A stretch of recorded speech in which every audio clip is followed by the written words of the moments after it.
Hi friends, പുതിയൊരു വീഡിയോയിലേക്ക് എല്ലാവർക്കും സ്വാഗതം. മഹിമ കല്യാണ പെണ്ണായി ഒരുങ്ങി മണ്ഡപത്തിലേക്ക് പോകാൻ ഒരുങ്ങുകയാണ്. അങ്ങനെ മഞ്ജുവിൻ്റെ അടുത്ത് നിന്നൊക്കെ മഹിമ അനുഗ്രഹം വാങ്ങിക്കുകയാണ്.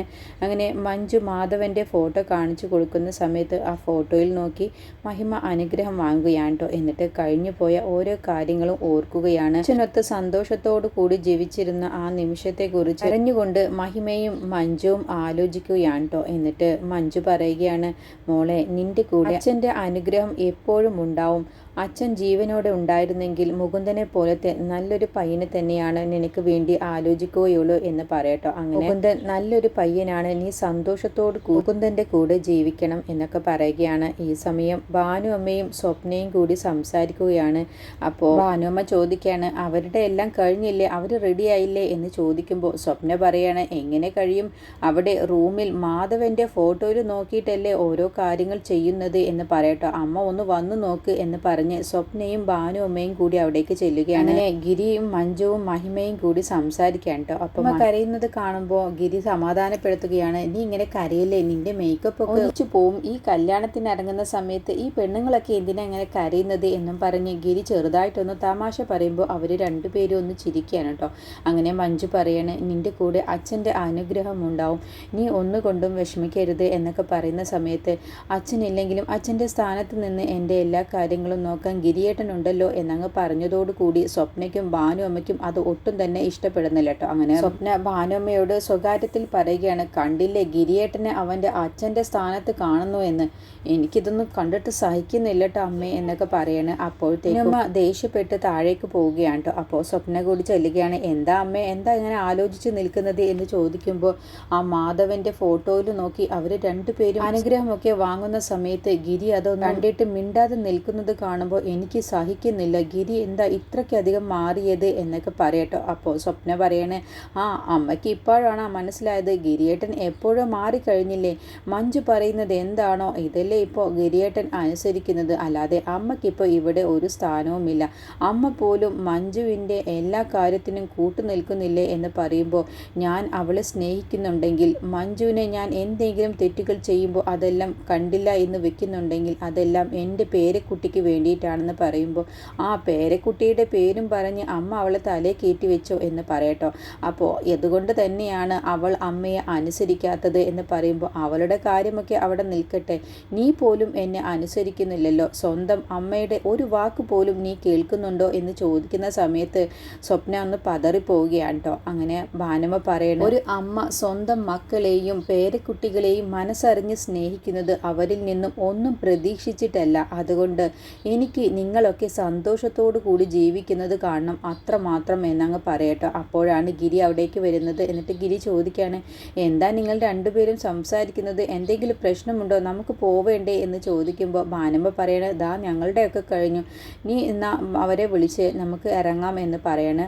അപ്പോൾ സ്വപ്ന എന്തെങ്കിലും കുത്തിത്തിരിപ്പ് ഉണ്ടാക്കിയോ അമ്മേ എന്ന് ചോദിക്കുമ്പോൾ, അല്ല, ഞാൻ അവളോട് പറഞ്ഞത് നീ നല്ലൊരു പയ്യനെ കണ്ടെത്തി നിന്റെ വിവാഹവും നടത്തണം എന്ന് പറഞ്ഞതാണ് എന്ന് പറയുമ്പോൾ ഗിരി പറയണ, അതിന് അവൾ സഞ്ജയല്ലേ കണ്ടെത്തിയിട്ടുള്ളത്, വലിയ കോടീശ്വരൻ്റെ വീട്ടിലേക്കല്ലേ അവൾ കയറാൻ ഉദ്ദേശിച്ചത് എന്ന് പറയുമ്പോൾ സ്വപ്ന പറയണ, അതിൽ ഒരു തെറ്റുമുണ്ടെന്ന് എനിക്ക് തോന്നുന്നില്ല, എനിക്ക് കോടീശ്വരൻ്റെ വീട്ടിലേക്കാണ് കയറി ചെല്ലാൻ വിധിയെങ്കിൽ ഞാൻ അത് സന്തോഷത്തോടു കൂടി സ്വീകരിച്ചോളാം എന്നും പറഞ്ഞു സ്വപ്ന സഞ്ജയെ തന്നെ കല്യാണം കഴിക്കും എന്നുള്ള അഹങ്കാരത്തോടു കൂടി പോവുകയാണ് കേട്ടോ. അങ്ങനെ ഭാനുഅമ്മയും സ്വപ്നയും ഗിരിയും കൂടി മഞ്ജുവിൻ്റെയും മഹിമയുടെ അടുത്തേക്ക് ചെല്ലുകയാണ്. അപ്പോൾ എന്നാൽ നമുക്ക് ഇറങ്ങാം. ഭാനുഅമ്മ പറയുമ്പോൾ മഞ്ജു പറയാണ്, ഒരു ചടങ്ങ് കൂടി ഉണ്ട് എന്ന് പറയുമ്പോൾ, ഇനി എന്ത് ചടങ്ങാണ്, നീ അമ്മയുടെ അനുഗ്രഹം വാങ്ങിക്കും മോളെ എന്ന് പറഞ്ഞ് ദക്ഷിണ കൊടുക്കുകയാണ് കേട്ടോ. അപ്പോൾ ഭാനുമ്മ പറയും, അത് വേണ്ട എന്ന് പറയുമ്പോൾ സ്വപ്നയ്ക്ക് ഒരുപാട് സന്തോഷമാവാണ്. അപ്പോൾ ഗിരി ചോദിക്കുക, അമ്മയുടെ മനസ്സിൽ നിന്ന് ഇപ്പോഴും കഴിഞ്ഞതൊന്നും മറന്നിട്ടില്ലേ എന്ന് ചോദിക്കുമ്പോൾ, അതല്ല എന്നങ്ങ് പറയും. മഹിമ പറയണ, ഞാൻ ഭാനുഅമ്മയെ പലതവണ ഓരോന്ന് പറഞ്ഞിട്ടുണ്ട്, അതിൻ്റെ ദേഷ്യമാണ്.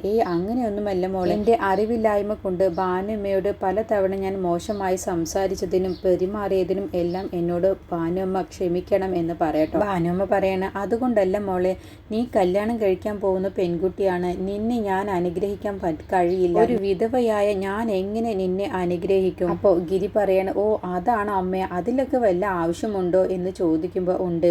ഞാൻ കാരണം ഞാൻ ഇവളെ അനുഗ്രഹിച്ച് നാളെ ഇവളുടെ ജീവിതത്തിൽ എന്തെങ്കിലും സംഭവിച്ചാൽ ഞാൻ കാരണമാണെന്ന് പറയില്ലേ എന്ന് പറയട്ടോ. അപ്പോൾ മഹിമ പറയും, ഒരിക്കലുമില്ല ഭാനുമ്മേ, എൻ്റെ ജീവിതത്തിൽ നടക്കുന്ന നല്ലതും ചീത്തവും എൻ്റെ കർമ്മബലം കൊണ്ട് സംഭവിക്കുന്നതാണ്, അങ്ങനെയാണ് ഞാൻ വിശ്വസിക്കുന്നത് എന്ന് പറയുമ്പോൾ മഞ്ജു പറയണ, കഴിഞ്ഞ കുറേ ദിവസമായിട്ട് സ്വന്തം അമ്മയിൽ നിന്നും കിട്ടുന്ന സ്നേഹമാണ് ഞങ്ങൾ അമ്മയിൽ നിന്നും അനുഭവിക്കുന്നത്. ഞാനും എൻ്റെ കുഞ്ഞും ജീവനോട് ഇരിക്കാൻ കാരണം തന്നെ അമ്മയാണ് എന്നൊക്കെ മഞ്ജു പറയുന്ന സമയത്ത് ഭാനുമ്മയ്ക്ക് അത് കേൾക്കുമ്പോൾ ഒരുപാട് സന്തോഷമാവാൻ കേട്ടോ. എന്നിട്ട് ഭാനുമ്മ തന്നെ അറിയാതെ കണ്ണിലൊക്കെ സന്തോഷം കൊണ്ട് കണ്ണുനീര് വരുന്നുണ്ട്.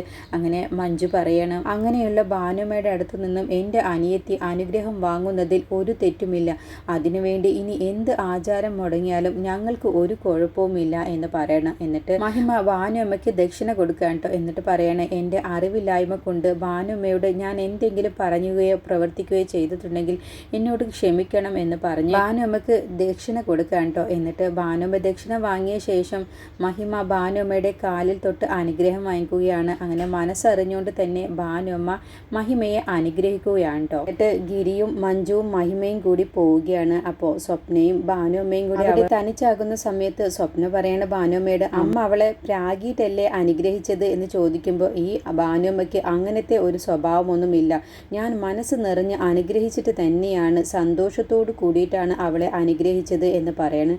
എന്നെ ഇതുവരെയും നിന്റെ അച്ഛൻ മരിച്ചതിൻ്റെ ശേഷം ആരും ഒരു ചടങ്ങിനും എന്നെ വിളിക്കാറില്ല, ഞാനൊരു വിധവയായത് കൊണ്ട് എല്ലാവർക്കും ചടങ്ങുകൾക്ക് കൂടുന്നത് പോലും ഇഷ്ടമില്ലായിരുന്നു, എന്നിട്ട് പോലും മഞ്ജുവും മഹിമയും എന്നെ എത്രമാത്രം അധികം കാര്യത്തോടെയാണ് എന്നോട് അനുഗ്രഹം വാങ്ങിച്ചത് എന്നൊക്കെ പറയുമ്പോൾ സ്വപ്ന പറയണേ, അമ്മ എന്താ ഈ പറയുന്നത്? അമ്മയ്ക്ക് അങ്ങനെ ഒരു അവസ്ഥ വരുത്തിയത് ആ മാധവനല്ലേ, അവരുടെ അച്ഛനല്ലേ അമ്മയെ വിധവയാക്കിയത് എന്നങ്ങ് ചോദിച്ചതോടുകൂടി ഭാനുമ്മ അങ്ങ് ഞെട്ടിപ്പോവുകയാണ് കേട്ടോ.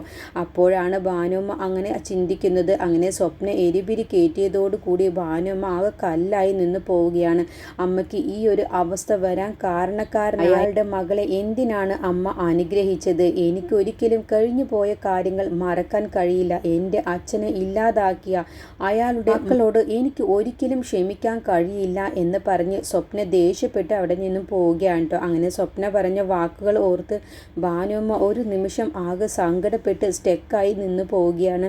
ഈ സമയം മുകുന്ദൻ ഡ്രസ്സൊക്കെ മാറി അമ്പലത്തിലേക്ക് പോവാൻ ഒരുങ്ങുകയാണ്. അപ്പോൾ അഭി പറഞ്ഞ വാക്കുകളെ കുറിച്ച് മുകുന്ദൻ പെട്ടെന്ന് ആലോചിക്കുകയാണ് കേട്ടോ. ഇനി കല്യാണം മുടക്കാനും പ്രശ്നമുണ്ടാക്കാനും അഭി അവിടെ എന്തെങ്കിലും കുത്തിത്തിരിപ്പുമായി വരുമോ എന്നുള്ള ചിന്തയാണ്. അപ്പോഴാണ് ഗൗരിയമ്മ അവിടേക്ക് വരുന്നത്.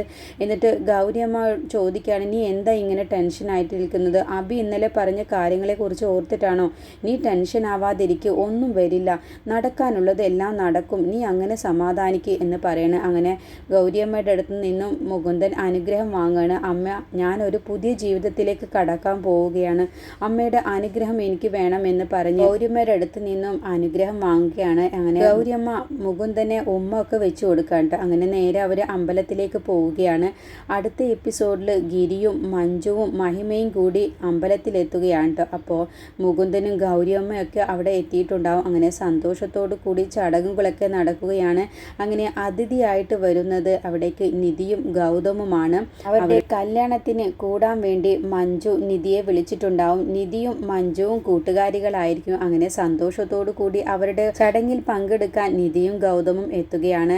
പിന്നീട് മഹിമയും മുകുന്ദനും സ്റ്റേജിൽ നിൽക്കുന്ന സമയത്ത് അവിടേക്ക് ഗോപാൽജി മഹിമയ്ക്ക് കൊടുക്കാനുള്ള സമ്മാനവുമായിട്ട് അവിടേക്ക് വരുന്നുണ്ട് കേട്ടോ. ഗോപാൽജിയും ശാലിനിയും ഒക്കെ വരുന്നുണ്ട്. അപ്പോൾ സ്റ്റേജിൽ മഞ്ജുവും ഗിരിയും മഹിമയും മുകുന്ദനും ഒക്കെ ഉണ്ട്.